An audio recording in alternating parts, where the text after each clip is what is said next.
Bonjour!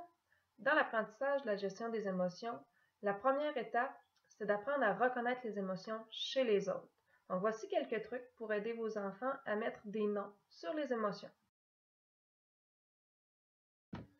Un premier truc, c'est de donner le bon nom à l'émotion que vous vivez. Évitez des phrases vagues comme « je ne suis pas contente ». Ça fait juste que l'échantillon de possibilités est trop large pour que l'enfant puisse vraiment déterminer la bonne émotion que vous vivez. Dites plutôt « là, je suis en colère » ou « là, j'ai de la peine, je suis déçu ».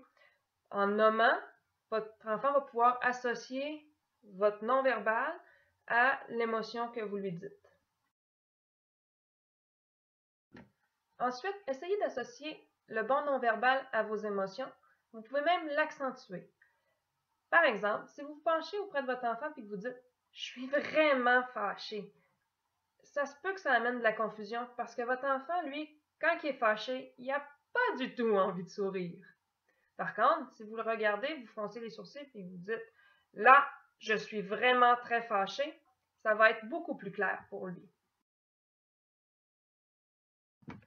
Finalement, vous pouvez jouer avec les émotions dans votre vie de tous les jours.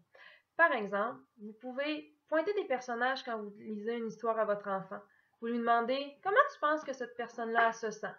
Puis vous lui expliquez ce que vous voyez. Par exemple, « regarde, moi je pense qu'elle, elle est triste parce qu'elle pleure. » Vous pouvez aussi faire des dessins. Soit demander à l'enfant qu'il vous nomme des émotions et vous lui dessinez selon votre talent, ou quand ils sont un peu plus vieux, vous faites un concours, celui qui fait le bonhomme qui a l'air le plus triste ou le plus fâché. C'est un excellent jeu d'ailleurs à faire en attendant son repas dans les restaurants. Un autre jeu que les enfants apprécient beaucoup, c'est de jouer au mime. Donc, on fait semblant d'être très en colère, on fait semblant d'avoir beaucoup de peine, et ils trouvent ça généralement très drôle. Dans le fond, la seule limite que vous avez, c'est votre imagination. Donc, laissez-vous aller. Vous allez passer des beaux moments avec vos enfants. Donc, j'espère que ces trucs vont pouvoir vous aider. Bonne fin de journée!